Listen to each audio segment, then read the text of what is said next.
Monde numérique. Ça y est, ça marche. On appuie dessus des dizaines de fois par jour, presque machinalement.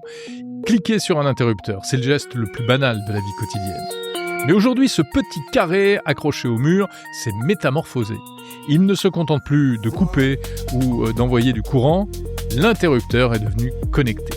C'est la rencontre entre le geste le plus ancien du foyer et la technologie la plus moderne. Car même si l'intérêt de la domotique, c'est de pouvoir faire un certain nombre de choses à distance, même à une courte distance, chez soi, depuis son smartphone ou son assistant vocal, eh bien, les interrupteurs, sur les murs principalement, restent importants. Ça demeure un moyen simple d'interagir avec différents équipements. Comment fonctionnent les interrupteurs ? Comment bien les choisir ? Comment les installer ? Eh bien, c'est ce que nous allons voir maintenant. Bienvenue dans ce nouvel épisode de Maison Connectée, le podcast de Monde Numérique qui vous aide à comprendre simplement la maison intelligente.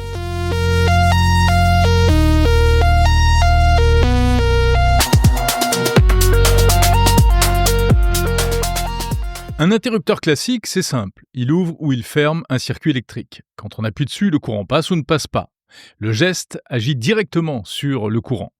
Un interrupteur connecté, lui, ne coupe plus forcément ni surtout directement le courant. Il envoie un ordre numérique à un autre appareil, une lampe, un module, un hub, qui va exécuter une action.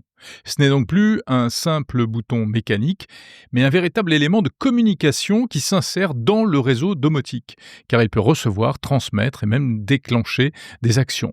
À noter que les interrupteurs connectés ne sont pas réservés aux éclairages, ils peuvent aussi piloter des volets roulants, des thermostats, des prises connectées, etc.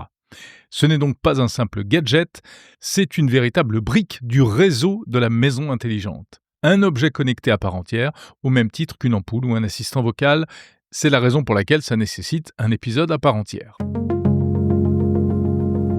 Pourquoi installer des interrupteurs connectés ? Eh bien parce que même dans une maison hyper intelligente, c'est parfois plus pratique, plus intuitif pour, par exemple, allumer une lampe, d'utiliser un bon vieux bouton plutôt que d'aller sur une tablette, un écran, etc. Bon, l'avantage, c'est que la plupart des interrupteurs et des variateurs connectés peuvent fonctionner sans fil. Du coup, on peut les installer à peu près où on veut dans la maison. Soit à la place d'un interrupteur classique, c'est le plus logique, mais si ça vous chante, n'importe où ailleurs sur un mur. Par exemple, près d'une tête de lit, collé sur le réfrigérateur ou simplement posé sur un meuble. Les interrupteurs sans fil sont parfaits d'ailleurs si vous êtes locataire et non pas propriétaire, car ça ne nécessite aucun travail d'installation. On peut en mettre autant qu'on veut, y compris plusieurs pour un même éclairage.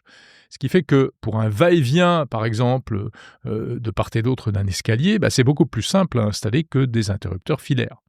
Pour des volets roulants, vous pouvez mettre un bouton près de la fenêtre et un autre à l'entrée de la pièce, qui vont faire la même chose. Bon, on va se concentrer d'abord sur les interrupteurs qui sont utilisés pour piloter des éclairages connectés. Rappelez-vous, dans le premier épisode, on a vu quels étaient les différents types d'éclairage, ampoule, micromodule, prise électrique. Eh bien, on va voir maintenant quels types d'interrupteurs permettent d'interagir avec ces différents équipements. Premièrement, la connexion directe. On appelle ça aussi le binding. Si vous avez des ampoules connectées, des modules encastrés, des prises électriques connectées, le plus simple, c'est d'utiliser les interrupteurs qui sont généralement vendus avec et qui utilisent exactement le même protocole de communication. Par exemple, Nanolith, Ikea, Philips Hue, Wiz, etc. Il faut les appairer avec les ampoules, généralement via l'application mobile de la marque sur votre smartphone. Ça va donc communiquer en direct avec le binding. L'avantage, c'est que c'est stable, c'est rapide. Dès que vous appuyez sur le bouton, l'ampoule réagit immédiatement. Mais seules 3 technologies de communication, 3 protocoles, autorisent un appairage direct interrupteur-ampoule. Le Zigbee, qui est le meilleur système le plus utilisé actuellement en maison connectée. Le couple Thread-Matter, le couple magique de la maison connectée. Alors, à noter que c'est du binding, mais il faut quand même un routeur Thread à la maison pour que ça marche.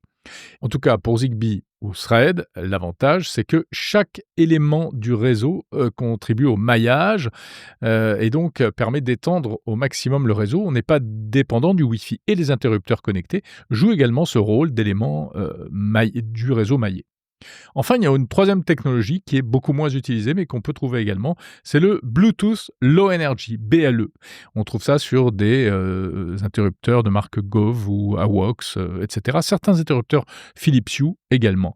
La portée est plus faible, mais c'est plus simple, car l'appairage est vraiment hyper facile.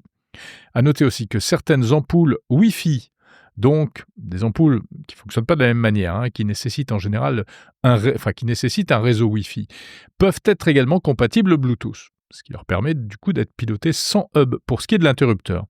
Et elles utiliseront le Wi-Fi pour la partie beaucoup plus scénario, etc. Ces interrupteurs fonctionnent donc sans aucune connexion filaire. Vous pouvez les mettre où vous voulez dans la maison. Même assez loin d'ailleurs des équipements que vous voulez piloter, jusqu'à 10 ou 15 mètres en intérieur pour le Zigbee, le Matter, jusqu'à 30 mètres même en extérieur quand c'est complètement dégagé. Ces interrupteurs sont aussi bien souvent des variateurs, ce qui est plutôt pratique.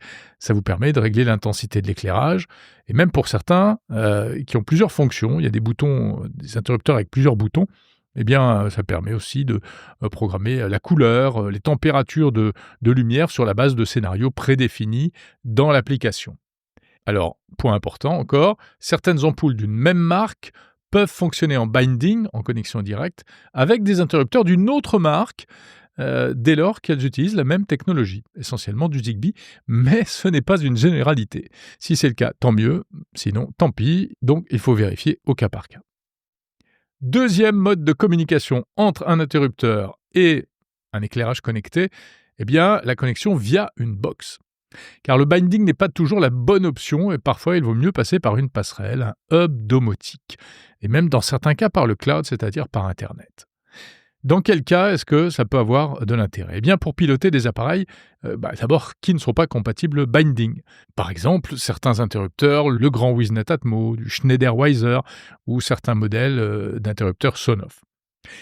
Autre cas, si vous voulez piloter des appareils totalement hétérogènes, qui fonctionnent avec des protocoles différents. Par exemple, des ampoules Philips Hue et des ampoules Nanolith dans la même pièce.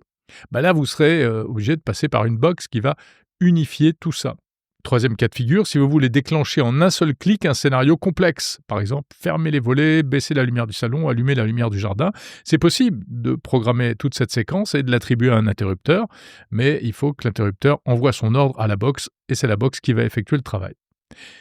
Et puis il y a aussi, si vous souhaitez, par exemple, remonter un état, c'est-à-dire savoir dans quel état se trouve l'élément que vous pilotez, par exemple un volet, est-ce qu'il est ouvert ou est-ce qu'il est fermé, eh bien, il faut que l'appareil puisse le dire à la box et que ça revienne éventuellement à l'interrupteur.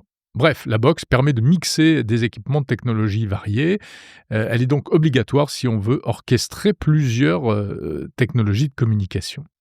À noter que lorsque la connexion passe par le réseau, donc par la box, évidemment, le temps de réaction pourra être un tout petit peu plus long quand vous appuyez sur un bouton, mais franchement, rien de dramatique.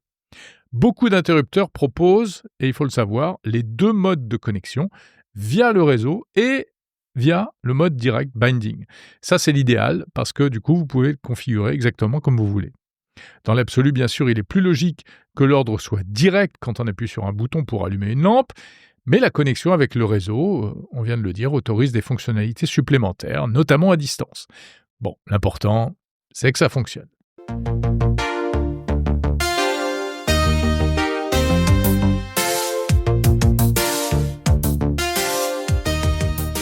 Voyons maintenant un autre élément qui distingue les interrupteurs les uns des autres, c'est le mode d'alimentation électrique. Car oui, comme ce sont de véritables objets connectés, ils ont besoin d'énergie. Premièrement, les interrupteurs s'enfilent à pile. Et oui, à pile, mais rassurez-vous, ce sont des petites piles qui durent généralement plusieurs mois. C'est une contrainte de devoir les changer de temps en temps, mais ça n'arrive pas tous les jours. Ce sont des interrupteurs à technologie Zigbee, Z-Wave ou Matter. Et le gros avantage, c'est que vous les mettez absolument où vous voulez. Deuxièmement, les interrupteurs s'enfilent sans pile. Et oui, ça existe.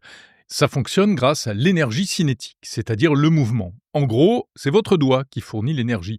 Le simple fait d'appuyer sur l'interrupteur, à l'intérieur, ça déforme une petite lame métallique où ça actionne un microgénérateur, ce qui crée une impulsion électrique très faible, mais suffisante pour envoyer un signal radio. Alors, il faut quand même appuyer plus fort que sur un interrupteur classique. Mais le gros avantage, c'est qu'on n'a jamais besoin de changer les piles. Le protocole sans fil, sans pile, le plus connu, est aussi assez peu connu en fait, c'est le système N-Océan. Assez peu connu parce qu'il est peu répandu dans le grand public, il est surtout utilisé dans le monde professionnel pour équiper des bureaux, des salles de réunion, etc. On trouve certaines marques pro qui fonctionnent avec le système N-Océan, comme Eltaco, Legrand, Siemens, Bosch, Schneider, etc., réunis au sein de la N-Océan Alliance. Les interrupteurs N-Océan peuvent piloter en direct, c'est-à-dire en binding, des prises connectées et des micromodules, à condition qu'ils soient compatibles, mais il n'existe pas d'ampoule N-Océan. Cependant, si vous avez une vraie box domotique, une box plutôt évoluée, style JDOM, iDomus, Home Assistant, etc., eh bien là, vous pourrez, avec votre interrupteur N-Océan sans pile, sans fil, faire fonctionner n'importe quel appareil, puisque ça passe par la box. Il faudra quand même avec une box évoluée, la plupart du temps, ajouter un petit dongle, c'est-à-dire un petit récepteur qui va apporter la compatibilité de la box avec ce protocole radio. Alors j'ai personnellement des interrupteurs N-Océan à la maison, ça fonctionne assez bien.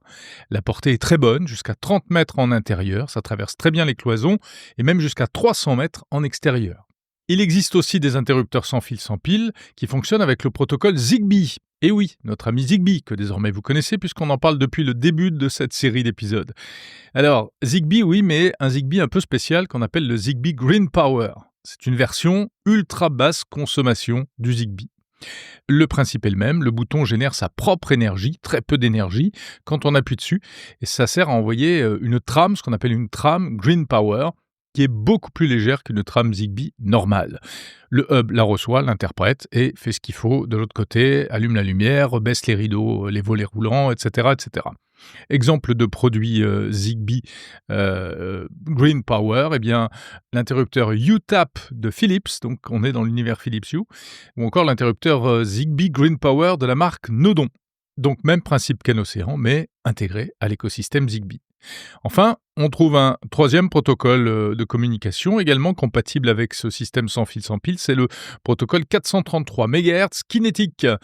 Et oui, kinétique comme mouvement, donc ce sont des modèles moins chers, souvent vendus sur Amazon.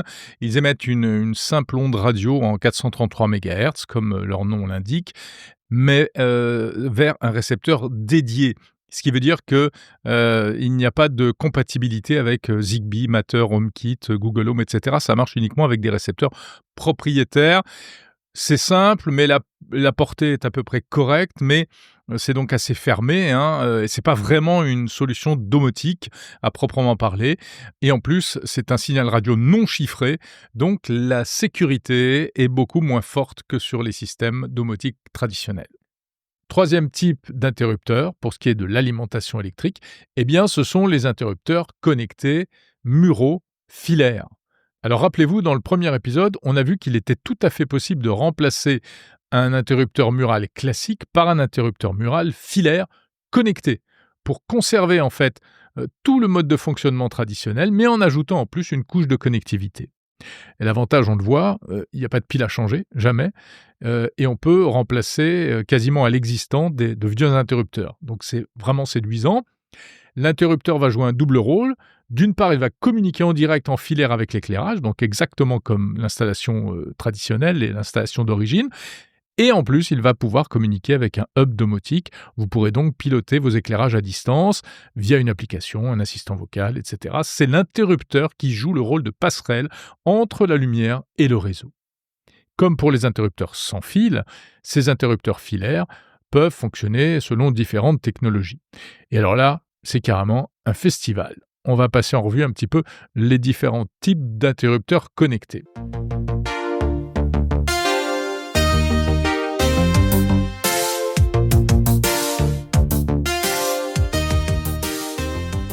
D'abord, vous avez les interrupteurs muraux, filaires donc, Wi-Fi. Alors attention, certains ont besoin d'un fil neutre. On en a parlé dans le premier épisode. Il faut qu'il y ait ce fil bleu qui arrive dans le boîtier où vous allez installer l'interrupteur. Les marques les plus connues, Konix, Sonoff, Shelly, Tuya, Tapo, etc. Ça coûte entre 25 et 40 €. Les interrupteurs, donc Wi-Fi, c'est pratique si on n'a pas de hub. L'inconvénient, c'est que ça dépend du Wi-Fi. Ça peut donc moins bien fonctionner. On a déjà évoqué tout ça dans les épisodes précédents. Deuxièmement, les interrupteurs muraux Zigbee, avec ou sans fil neutre, à vérifier avant d'acheter. Exemple de marque, Aqara, Legrand, Tuya, Moss, Schneider, Ikea, etc. Très stable, idéal, avec un hub Zigbee ou une box domotique. Ça coûte entre 40 et 70 euros, jusqu'à 100 euros même pour des produits très haut de gamme.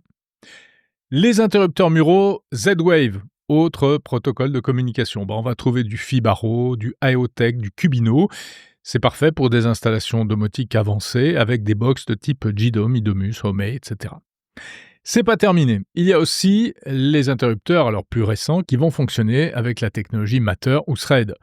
Exemple, Eve Light Switch, Nanoleaf, Essentials, Aqara Wall Switch H2, etc. Voilà, je vous mets tous les détails. L'avantage du Matter Thread, comme d'habitude, c'est interopérable avec Apple, Google, Amazon. C'est la technologie universelle.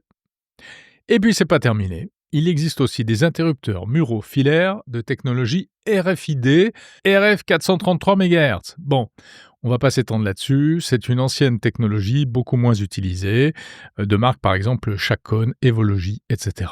Très simple, mais non compatible avec les assistants vocaux et n'offrant pas de retour d'état.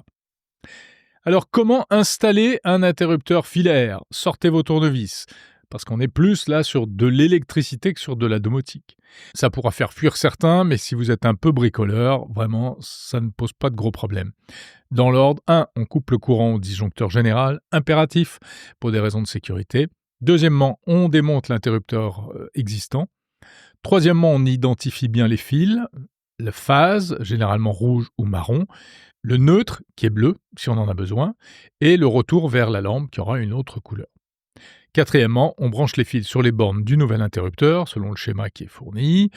Et cinquièmement, on rallume le courant, on procède à l'appairage de l'interrupteur via l'application mobile, et ça y est, votre interrupteur est devenu connecté.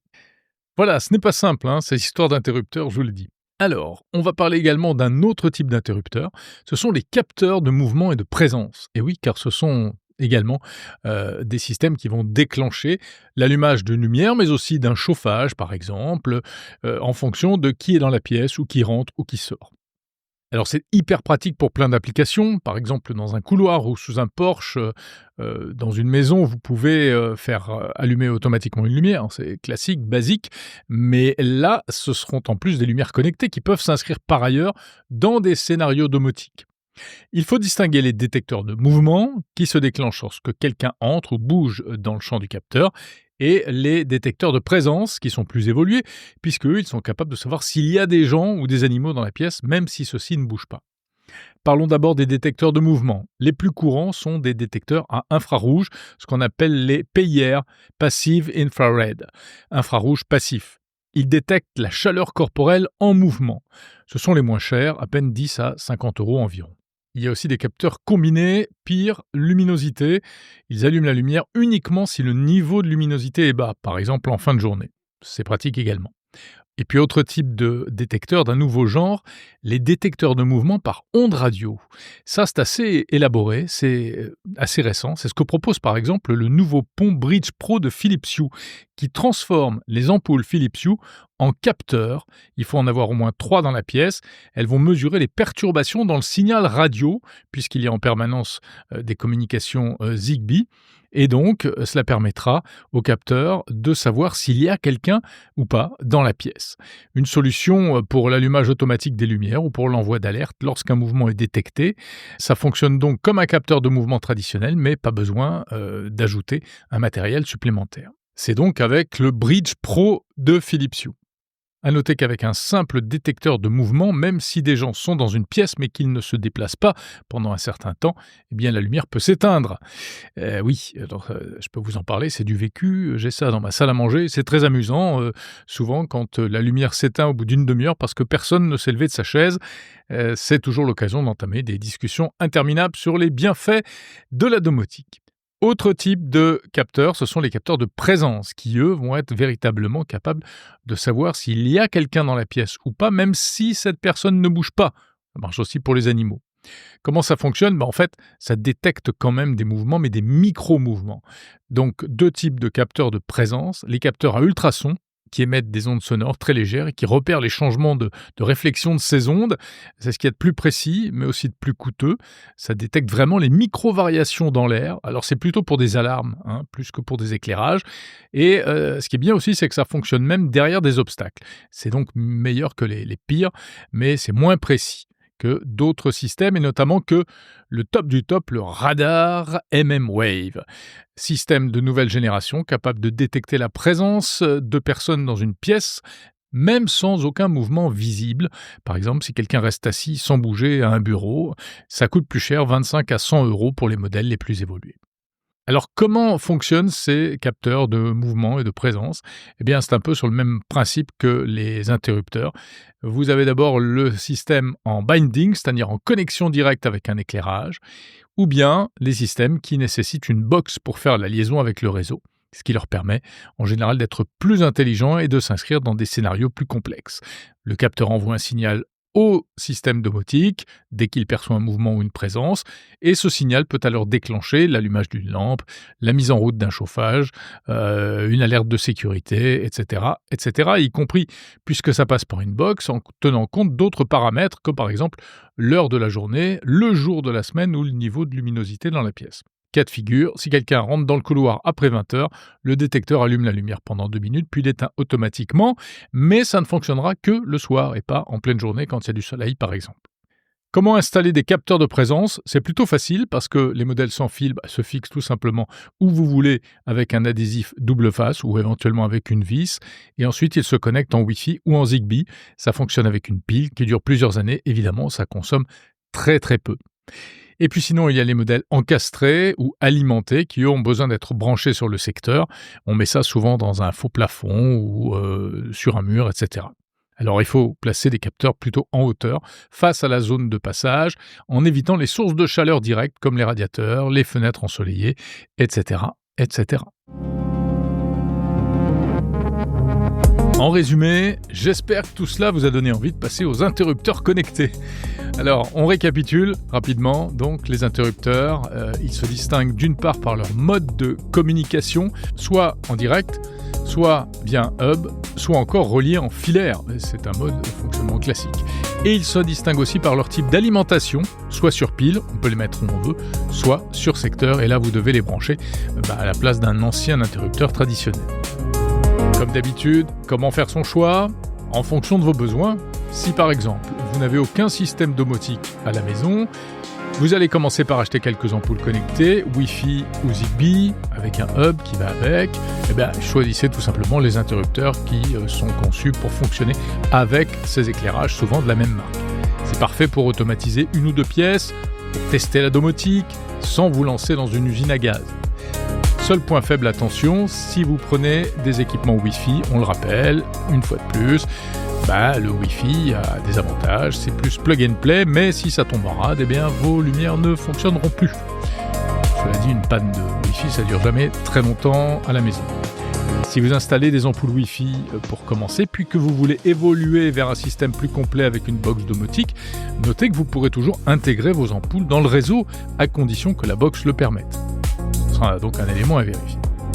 Deuxième cas de figure, vous avez déjà quelques objets connectés ou vous avez l'intention à terme d'équiper toute votre habitation et vous le savez déjà, alors là je vous conseille d'aller plutôt directement vers des produits Zigbee ou Matter.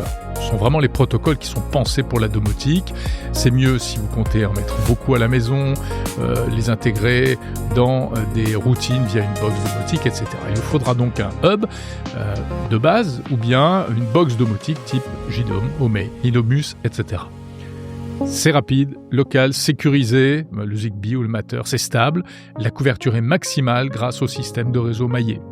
Vous pouvez choisir des interrupteurs de marque Eve, Nanolith ou Aqara qui seront capables de parler à des ampoules de n'importe quelle marque si vous passez par un hub polyvalent. Intéressant, ça fonctionne avec tous les assistants vocaux, ces interrupteurs, Alexa, Google, Siri, puisque ce sont donc des équipements connectés comme d'autres. On y revient dans un prochain épisode. Alors les interrupteurs, ça coûte assez cher proportionnellement. Si on doit en mettre partout dans la maison, c'est vrai que c'est un poste budgétaire assez important et c'est encore plus cher pour des systèmes Zigbee ou Matter, c'est-à-dire ce qui se fait de mieux actuellement sur le marché. Troisième cas de figure, vous voulez absolument conserver vos interrupteurs existants, mais les rendre connectés. Alors là, on retombe sur une solution qu'on a déjà évoquée dans le tout premier épisode de ce podcast, ce sont les micromodules, des petits boîtiers à glisser derrière l'interrupteur mural. Et hop, ça transforme n'importe quel interrupteur classique en interrupteur connecté, sans rien changer au design. Exemple de marque Shelly, Fibaro, Sonoff. Il y a même des modules Philips Hue qui peuvent donc être intégrés dans le réseau des ampoules Philips Hue. Mais attention, dans ce cas-là, ça nécessite un peu de bricolage, puisqu'il faut démonter l'interrupteur existant, le relier au module, après avoir coupé l'électricité bien sûr, et en sachant ce que vous faites. Et puis il faut qu'il y ait de la place dans le boîtier derrière l'interrupteur pour loger le module. Enfin, il faut vérifier, suivant le type de module que vous utilisez, je le répète une nouvelle fois, la présence ou non d'un fil neutre qui sera nécessaire pour certains équipements. Alors cette solution peut paraître intéressante, sauf que l'on perd l'avantage des interrupteurs sans fil à placer n'importe où dans la maison, évidemment. Quatrième cas de figure, si vous voulez juste un petit interrupteur local, par exemple posé sur une table de nuit, eh bien vous pouvez vous orienter vers des interrupteurs tout simples de type Bluetooth ou Zigbee. C'est une solution simple, locale, directe, pour piloter une ampoule, une prise, etc. Pas de cloud, pas de hub, pas d'internet, rien de tout ça, mais une portée limitée également de seulement quelques dizaines de mètres. Bien sûr, c'est une solution qui peut tout à fait se marier avec, par ailleurs, un réseau beaucoup plus complexe. Quelques conseils pour finir. Vérifiez donc la compatibilité des appareils entre eux, Wi-Fi, Zigbee, Thread, Matter. Choisissez en fonction de votre écosystème existant. Et essayez quand même de ne pas trop mélanger les différents protocoles, surtout si vous n'avez pas de hub central, ça peut rendre tout ça un peu instable. Nommez clairement vos interrupteurs et vos lampes. Salon gauche, près de la porte d'entrée, cuisine à l'est, etc., etc. Positionnez intelligemment vos interrupteurs sans fil, par exemple à côté du lit pour éteindre toute la maison. Et puis pensez à mettre à jour le firmware lorsque vous installez un interrupteur neuf. Bref, le bon interrupteur, c'est tout simplement celui qui s'adapte le mieux à votre maison et à votre situation.